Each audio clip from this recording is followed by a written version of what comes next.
No vídeo de hoje eu vou mostrar para você a cena mais ridícula da televisão brasileira nesse ano e mais uma vez ela partiu de uma pseudo-jornalista militante. Mas antes de falar sobre isso, tem outro assunto que eu não poderia deixar passar batido.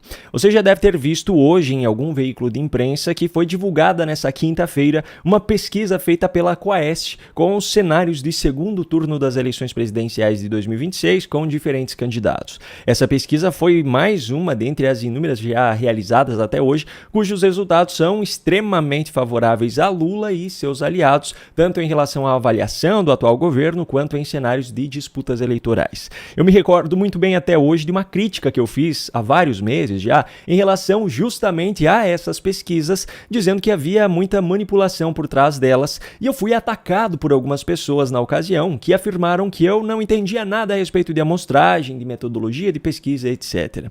Pois bem, em vez de simplesmente comentar aqui sobre essa pesquisa da Quaest, eu vou fazer um comparativo com uma pesquisa de outra instituição que foi divulgada no final do mês passado, e o tamanho da discrepância entre os resultados dessas duas pesquisas, que abordam exatamente o mesmo tema, prova que realmente há muita manipulação por trás desse tipo de levantamento. Vamos lá. A pesquisa Quaest divulgada hoje aponta que 27% dos entrevistados afirmam que, se Lula não for candidato em 2026, seu substituto deveria ser Fernando Haddad. 17% dizem que deveria ser Ciro Gomes, 14% acham que deveria ser Geraldo Alckmin, 4% acham que deveria ser Eduardo Paes, 2% Rui Costa e também 2% Gleisi Hoffmann.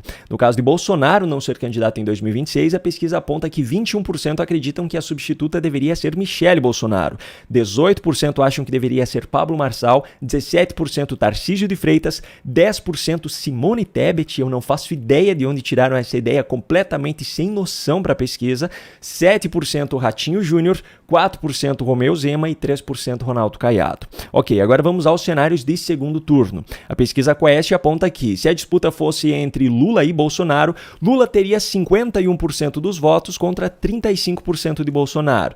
3% mostraram-se indecisos e 11% escolheram votar em branco, nulo ou não votar.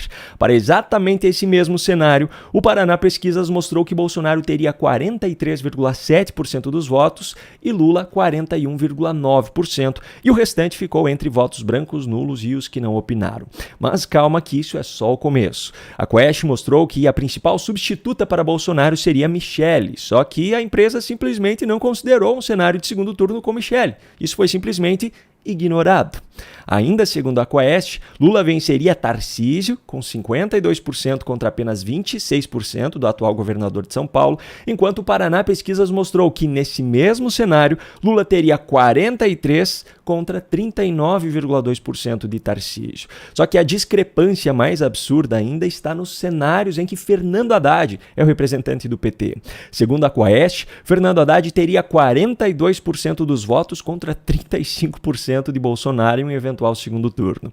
O Paraná Pesquisas não levantou esse cenário em segundo turno, mas colocou Bolsonaro e Haddad juntos em um cenário de primeiro turno. Nesse caso, Bolsonaro teria 38,3% e Haddad apenas 14,5%.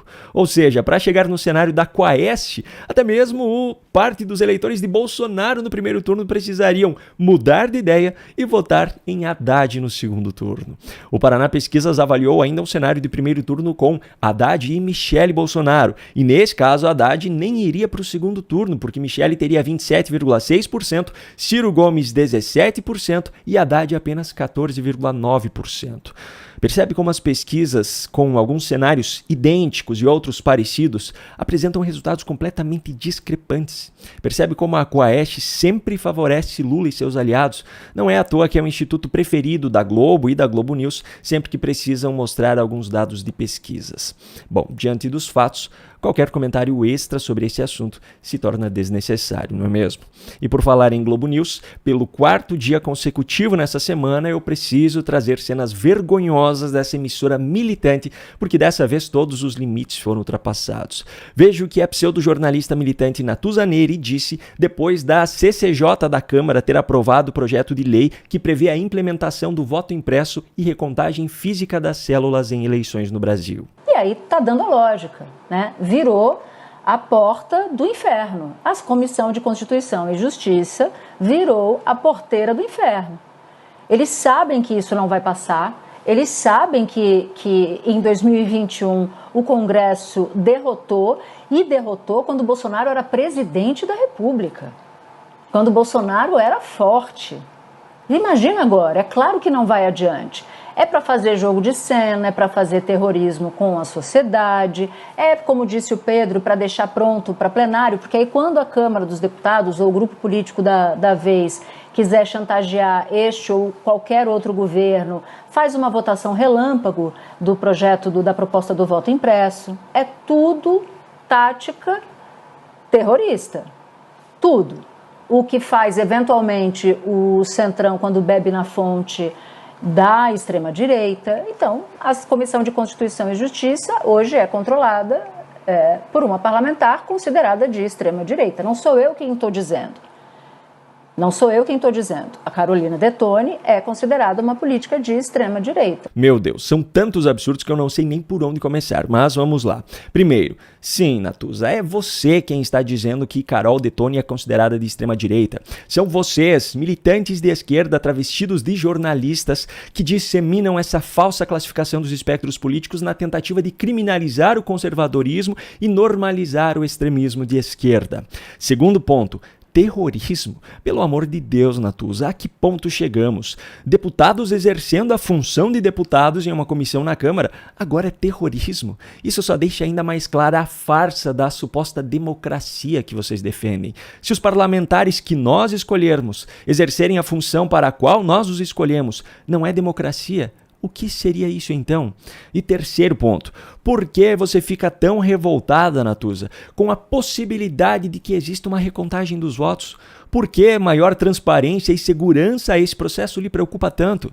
O que você tem a esconder que não pode ser revelado com essa conferência? Coincidentemente, Natuza é a mesma pseudojornalista que gravou aquela matéria exclusiva com Janja no Palácio da Alvorada, para o Fantástico, e ajudou a disseminar a informação mentirosa de que móveis e obras de arte haviam sumido da residência oficial do presidente da República. Coincidentemente, Natuza é a mesma pseudojornalista que acusou nominalmente Pablo Marçal de ter criado uma mentira sobre as multas aplicadas a caminhões que levavam doações ao Rio Grande do Sul, mas depois que foi comprovado por diversas autoridades que a história era verdadeira, ela não pediu desculpas, não contou a verdadeira versão dos fatos e não retirou o que disse, tanto que ela e a emissora são alvos de um processo judicial até hoje por conta disso.